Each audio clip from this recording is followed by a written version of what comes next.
సంబంధించినటువంటి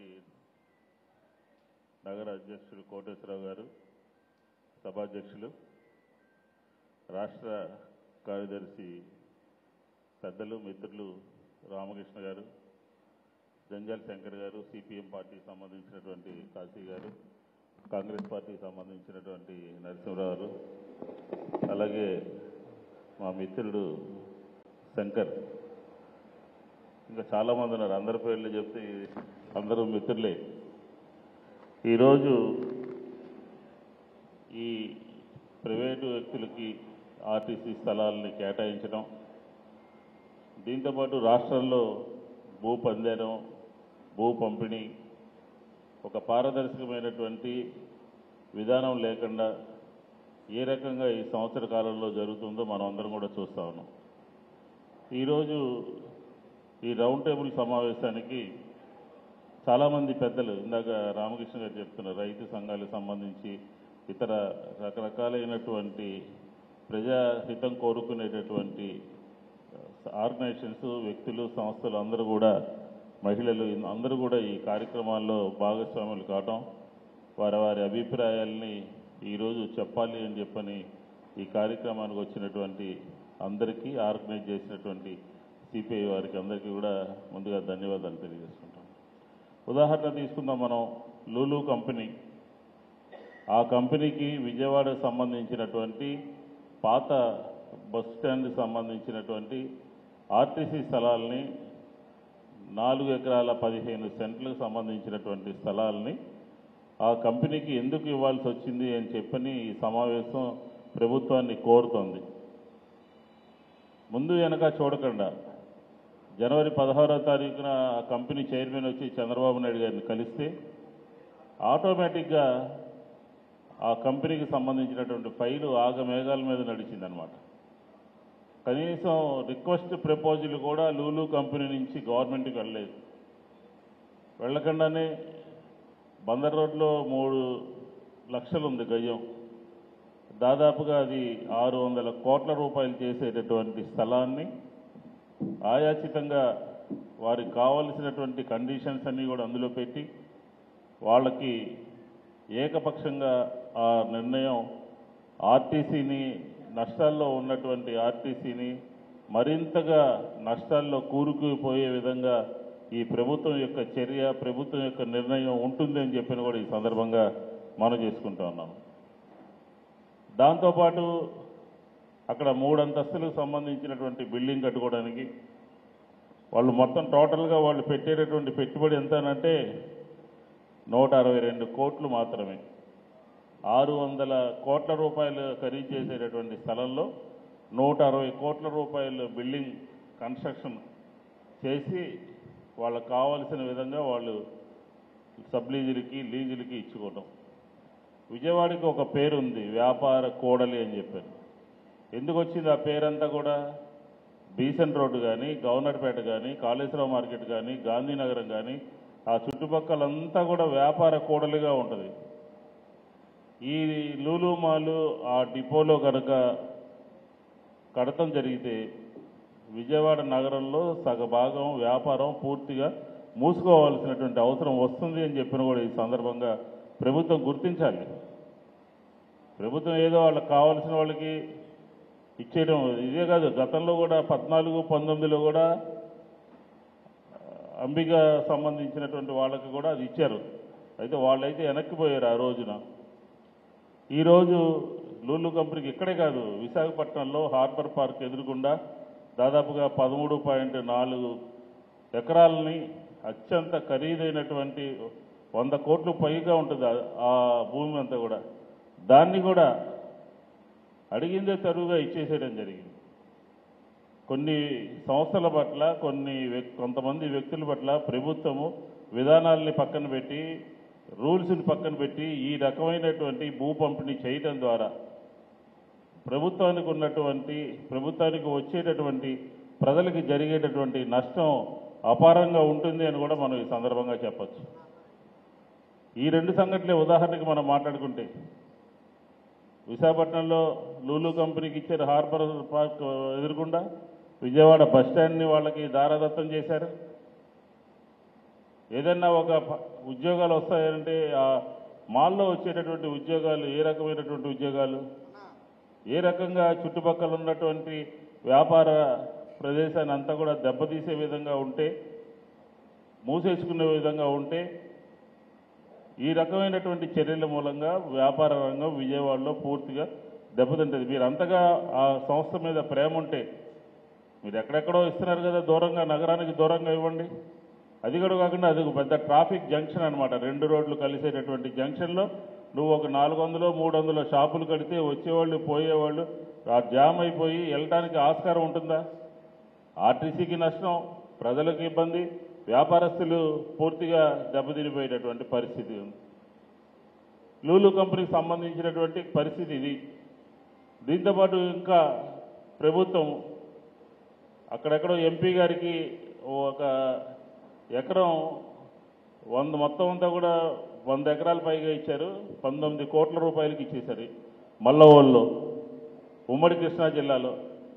ఇంకో మంత్రి గారికి ఇక్కడ 3000 ఎకరాలు కొండంతా రాసి ఇచ్చేశారు.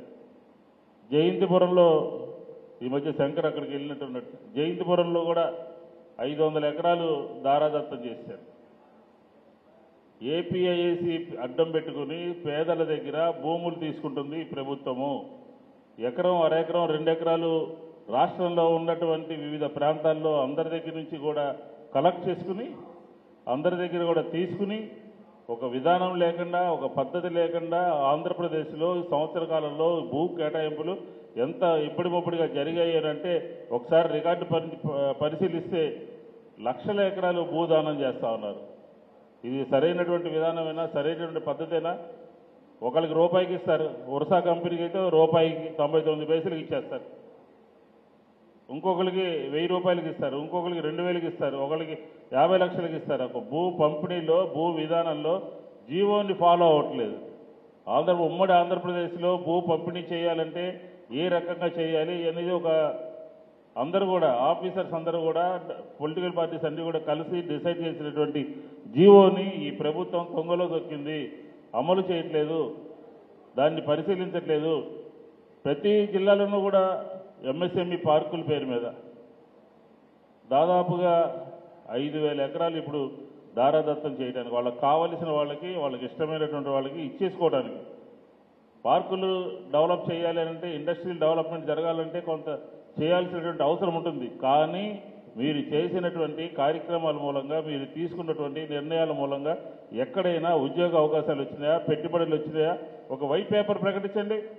ఆంధ్రప్రదేశ్ ప్రజలకి మీరు సమగ్రంగా, సవివరంగా మా విధానం ఇది, మా భూ కేటాయింపుల విధానం ఇది, దీని మూలంగా ఇంతమంది ఉద్యోగాలు వస్తాయని చెప్పండి. అదేమీ లేదు. 100 కోట్ల భూమిని 19 కోట్లకి మల్లవోలులో ఒక జనసేనకు సంబంధించినటువంటి పార్లమెంట్ సభ్యుడికి ఎందుకు ఇచ్చారు అని చెప్పి అడుగుతా ఉన్నాం. ఇవ్వాల్సినటువంటి అవసరం ఏంటి అని చెప్పి అడుగుతా ఉన్నాం. పవన్ కళ్యాణ్ గారికి సంబంధించినటువంటి మిత్రుడికి 1200 ఎకరాలు వాళ్ళకి కావాల్సినటువంటి కంపెనీకి ఇచ్చేశారు. ఏ రేటు మీద ఇచ్చారో ఎట్లా, జీవోలన్నీ కూడా రహస్యం. భూ పంపిణీ అనేది ఈ రాష్ట్ర ప్రభుత్వం ఇబ్బడి ముబ్బడిగా చేస్తుంది. ఎక్కడ కూడా ఒక 1,00,000 ఉద్యోగాలు వచ్చినాయో, 50,000 ఉద్యోగాలు వచ్చినాయో ఈ కంపెనీ మూలంగా చెప్పేటటువంటి ధైర్యం కూడా ఈ ప్రభుత్వం చేయట్లేదు. సవివరంగా వివరించమని చెప్పండి. మనం అభివృద్ధికి ఏమి ఆటంకం కలిగించట్లేదు, అభివృద్ధికి ఏమీ వ్యతిరేకం కాదు. కానీ మీరు చేస్తున్నటువంటి విధానం లోపభూయిష్టమైనటువంటి విధానము, మీరు చేస్తున్నటువంటి విధానం ఏకపక్షమైనటువంటి విధానము. ఈరోజు ఆర్టీసీని నష్టాల్లోకి దింపేస్తున్నారు. విశాఖపట్నంలో ఐటీకి సంబంధించినటువంటి భూములు మనం మనం కనుక ఒక ఇదిగా పెడితే విశాఖపట్నంలో భూ కేటాయింపులు ఈ సంవత్సర కాలంలో ఎన్ని వందల ఎకరాలు జరిగినాయో, ఏ ఏ కంపెనీలకు ఇచ్చారో మనకు తెలుస్తుంది. ఉర్సా కంపెనీకి తాడు బంగారం అడ్రస్ డోర్ నెంబరు లేనటువంటి దాన్ని రూపాయికి 99 పైసలకి ఇస్తుంటే ఇంకా ఏం మాట్లాడుకోవాలి? ఈ ప్రభుత్వం యొక్క చర్యల గురించి, ఈ ప్రభుత్వం యొక్క ఆలోచన ఆ రకంగా ఉన్నది అని చెప్పాం. ఏదనంటే ఎదురుదాడి. కాబట్టి ఈరోజు మనం అందరూ కూడా ఒక రౌండ్ టేబుల్ సమావేశమయ్యాం. అందరి అభిప్రాయాలు ఈ భూ పంపిణీ మీద, భూ విధానం మీద, భూ పంజారాల మీద, పారదర్శకంగా చేయకపోవటం లాంటి విధానాల మీద మనం అందరం కూడా ఇది చేస్తా ఉన్నాం. కాబట్టి ఆంధ్రప్రదేశ్లో కార్పొరేట్ శక్తులు జొరబడేటటువంటి ప్రయత్నం చేస్తూ ఉన్నాయి. అందాకెందుకు ఒక ఉదాహరణ చెప్తాను నేను. జగన్మోహన్ రెడ్డి గారి హయాంలో విజయవాడలో 5,000 మందికి R5 జోన్లో అమరావతిలో సెంటు స్థలం లేఅవుట్ చేసి అందరికీ ఇచ్చారు. ఇల్లు లేనటువంటి వాళ్ళకి ఇల్లు ఇవ్వాలనే ఉద్దేశంతో ఇవ్వడం జరిగింది. ఈ ప్రభుత్వం వచ్చిన వెనువెంటనే మొట్టమొదటి చేసినటువంటి పని అంటే విజయవాడ నగరంలో ఉన్నటువంటి 8,000 మందికి ఆ జీవోను రద్దు చేసేసింది. విజయవాడ నగరంలో ఉన్నటువంటి పేద ప్రజలకి ఇల్లు అమరావతిలో ఇస్తే తట్టుకోలేనటువంటి ప్రభుత్వం ఎక్కడో ఉన్నటువంటి పెట్టుబడిదారులైనటువంటి లూలు కంపెనీకి సంబంధించినటువంటి దాన్ని విజయవాడ నగరంలో 4 ఎకరాల 15 సెంట్లు ఎవరిని అడిగి మీరు దారాదత్తం చేశారు అని చెప్పిన కూడా ఈ సమావేశం అడగాలని చెప్పిన కూడా ఈ సందర్భంగా నేను కోరుతా ఉన్నాను. పేదవాడికి సామాన్యుడికి సంబంధించినటువంటి అంశంలో అన్ని రాజకీయ పార్టీలతో కలిసి వైఎస్ఆర్ కాంగ్రెస్ పార్టీ పోరాటం చేస్తుందని చెప్పిన కూడా ఈ సందర్భంగా నేను మనవి చేసుకుంటా ఉన్నాను.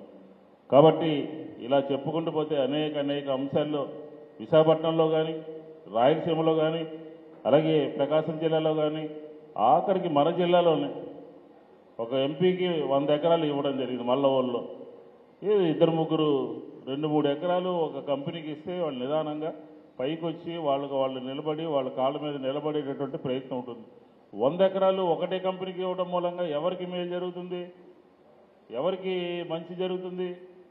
ఆ ఒక వ్యక్తికి మంచి జరుగుతుంది. అదే 50 మందికి కొత్తగా వచ్చే రంగంలోకి వచ్చేటటువంటి పారిశ్రామికవేత్తలకి చిన్నగా 2-3 ఎకరాలు చొప్పున ఇస్తే ఆ మల్లవోల్లో భూమంతా కూడా రైతుల దగ్గర తీసుకుని ఇండస్ట్రియల్ పార్క్ రావడం కోసం రైతులందరూ కూడా త్యాగం చేస్తే రైతులందరికీ దగ్గర తీసుకున్నటువంటి ప్రభుత్వం తీసుకున్నటువంటి భూమి ఒకరికి 100 ఎకరాలు ఇచ్చేస్తారా? ఒకరికి 4.5 ఎకరాలు ఆర్టీసీ ల్యాండ్ ఇచ్చేస్తారా? ఒకరికి 1,200 ఎకరాలు ఇచ్చేస్తారా?